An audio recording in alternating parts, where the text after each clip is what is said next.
Welcome to this edition of the $1 Million Mastermind Podcast. This is where we pick the brains of high achievers from all walks of life and get their hard-earned, real-world insights on winning.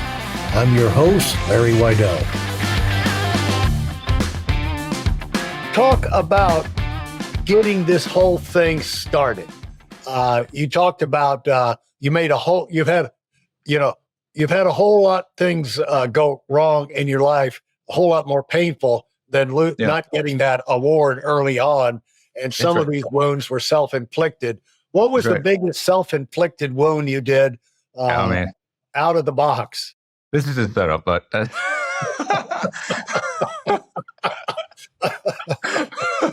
well, after I moved my companies to Nevada in 2021, I thought I was the King Dragon Slayer. And so, I was on top of the world. I thought I was Elon Musk here in Reno. And, and like any, idiot, I basically was driving my car like 100 miles an hour down the street because I had a supercar at the time. And, someone ran a stop sign. But even though he ran a stop sign and my rate of speed, I couldn't avoid hitting him. And we were all pretty injured, and they were all pretty critically injured. But that ultimately, what that did was it sent me into a pretty big tailspin. So I went from being like king of shit mountain, and then into a situation where I was facing like 6 years in prison. And so because of this accident, what does that do for your psyche? I mean, it was hard. So let me just say, like, it was because there was between that accident and when I had to go to court, which I still didn't actually know what was going to happen. I was facing 6 years in prison, right? So and I didn't know like the whole entire year and a half, like what was going to happen. It was kind of like, wow. I was basically like, what do you do with your time? For 3 months after that accident, like I just couldn't even get out of bed, really. I just was like, I was just miserable. And I just was miserable about what happened, but obviously also sorry for myself. And there was nothing that I could do to fix it. It happened. And it was a pretty bad place for me, but, I could say probably, I started building that company not shortly after that, because because I was wanting to help other people and I had no way to do it. One of the things was I wanted to reach out to the other people that were hurt, but because of what the accident and the fact that you couldn't actually talk to anybody and there was lawyers and legal and all this stuff, I wanted a way to personally help them, but I couldn't. You couldn't reach out to the other people on the other side. So I wanted a way that people like that or anybody that needed help, could get the help that they need, and then people like me or donors anywhere else that wanted to contribute, that like felt the need to contribute, because you contribute to causes because you're emotionally connected to them. Right. You want to see the outcome in a good way, and so I wanted to be able to provide the ability for donors to understand that they actually helped someone, that they actually made an impact. And I think that's how wishes are born. So basically, my greatest mistake and greatest problem in my life ended up being the reason why I created this new enterprise. So to review, to dig in that a little bit, it was like you had this 18 months, and it sounded like you just had to break out of the cycle one way or the other to start moving forward one way or the other. Is that right?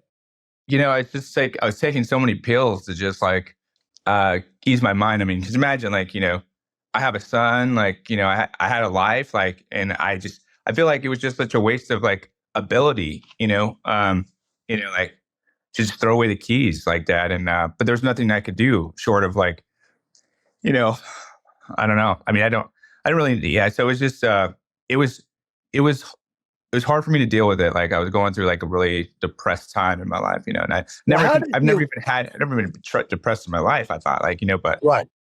Like I couldn't actually I didn't want to get out of bed, it was like that, Yeah. So, and how did, how did you go to do that transition from coming where you're getting out of bed, you're starting to move forward and these ideas, how did that come? Yeah.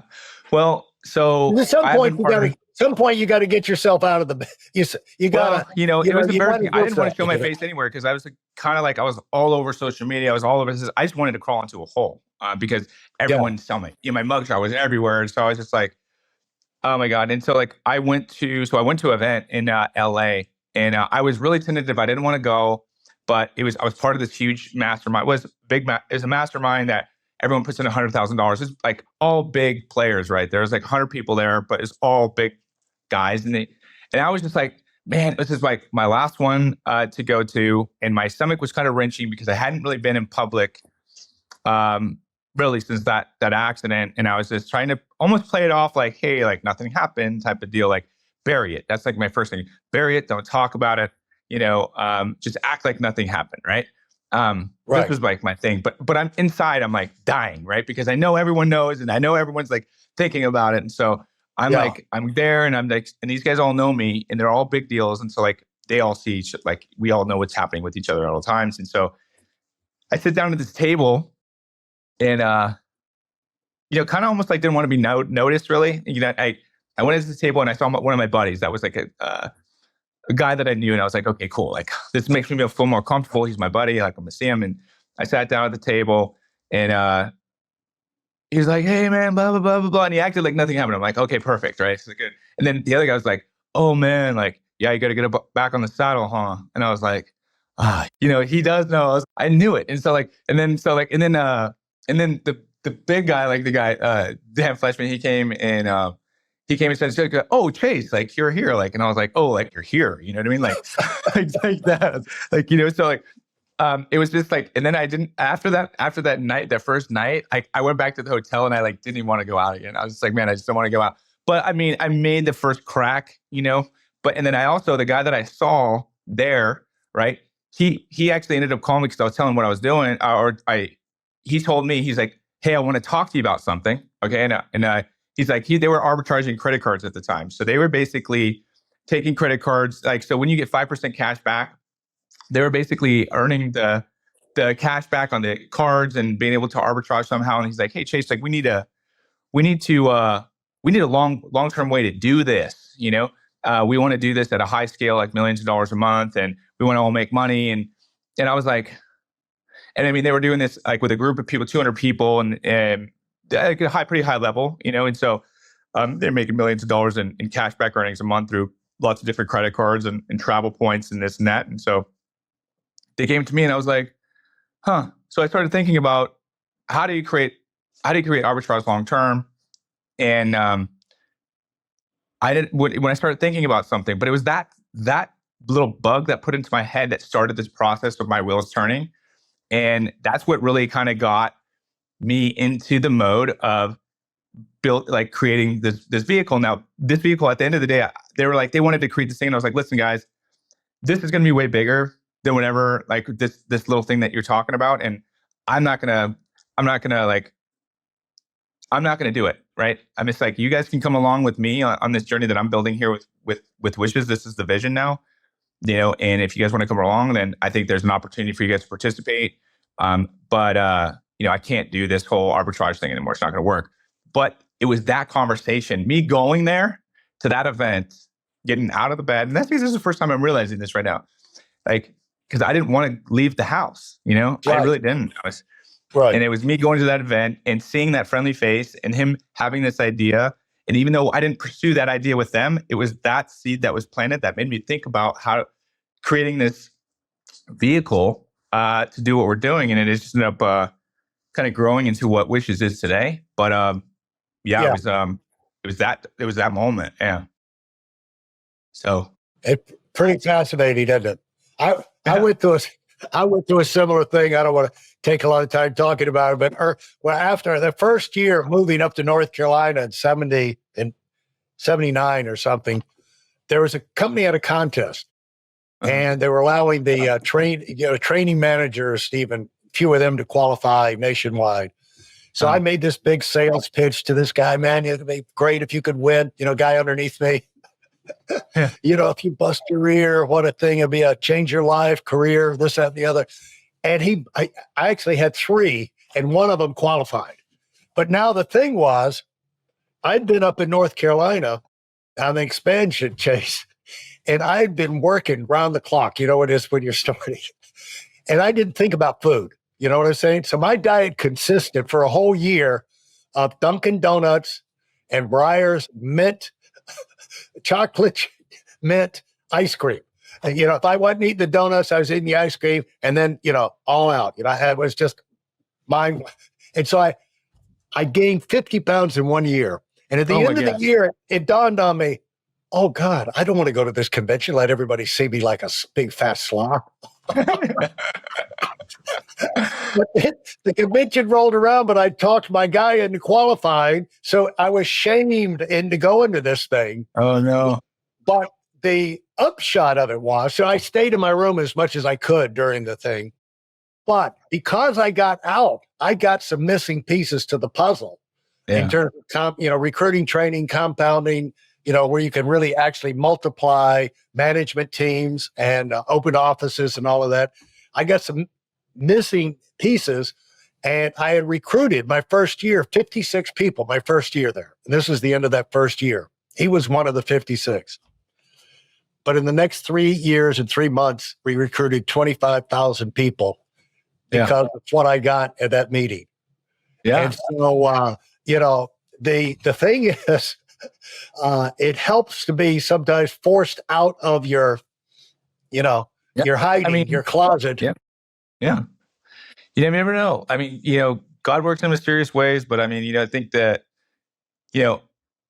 things happen the way they should, even though it's not the way that you want it. And you never know why those things happen. And, if had I never gone to that event, I would have never thought about wishes. Had I not thought about wishes, I would have never be, we'd be able to raise money. And had I not been able to raise money, we'd not be able to go to market. I mean, it's like all these things, right? So it's just like, it's just one thing after another. And the world goes around, man. No matter what you do, like the world doesn't stop. What have you learned about building a team? About when something, the thing of a business is not a business unless it'll run without you there. Sure. Otherwise it's just a cult or a personality. So you've got a big job. But if it'll hum along without you there, now you've got something. So what have you learned about, getting key team members and setting things up where this thing will, because I know you know the underlying structure of how to set up the payments and the systems and all of that. Sure. What have you learned about setting up the business and the teams on that? What are some of your lessons you've learned there that have really paid off for you? Yeah. I mean, well, first off, when I started my first company, that was big. I really didn't, I was always a lone wolf. When I built that $32 million business, I built it by myself and an assistant, it's just me. And I was just carrying the lunch pails of water behind the scenes, and right. So I know how to do that really well. And so it was hard for me to get in my own way most of the times. And, when I started building our first company, we had lots of money. We hired lots of people. I thought tons of money. Like, yeah, dude, like just let's hire everyone right now. It's like had no processes in place. So processes is probably the most important thing. If you want to build an organization where you can leave, you have to have the redundancy. You have to have processes, and you have to have some good leaders in place in order to keep the crew going. Because without those three things, it's near impossible to do it. And the processes, and the processes and those types of things, those all need to be set up in the beginning. And that's clearly what I didn't do the first time either. Is that I didn't have processes and redundancy, and it cost me dearly down the line. Talk about that. Talk about that, Chase.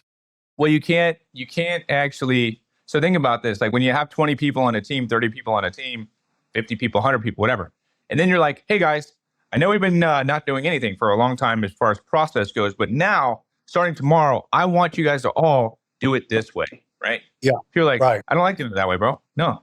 And then you have, or like even get them to follow up. Like if you start from the beginning with like a process, like, and you start with one person and you train that person well, like, and you build a program and a way to do things.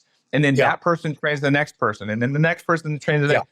And then you have an actual scalable, process-driven machine, right? It's basically like the car factory, It's like they put the parts on that car, it goes through here, right?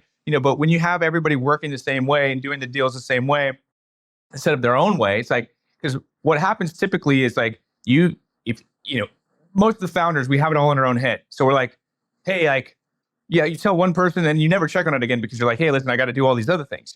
This is like what's important. Yeah. But that person's like struggling that you told because you clearly they didn't understand you. And clearly they basically just nodded to everything you said and then like didn't know what the hell you're doing because you didn't bother to follow up or check on it. And so the problem really is that the training, number one, you got to train people well, and you got to really be a good communicator. And then you also have to build processes with the people, not build a process, then tell the people. It's like, if you build the process with the person that you hire, that's actually going to be doing the customer success work, then they're part of that process. They can own that process. If you're basically, and then they can actually tell the next person who's really kind of keen because they're both on the same wavelength, they're doing the same job together. That's really what it takes, I think, to build process. And not doing that way, you can't scale. You absolutely can't scale to anything. Even it doesn't matter what your product is. You just can't scale. Your data will be shit. No cross-selling will be available. You can't cross-sell products if you don't know how to scale the first product. So it affects everything in the business. Thanks for listening to the $1 Million Mastermind. If you felt there were any valuable takeaways from this episode, please take a minute and leave us a 5-star review. Your feedback is important and really helps us get the word out to a wider audience. Remember, we have a valuable webinar that is absolutely free. Register for it right now at whitealumwinning.com. Thanks for listening.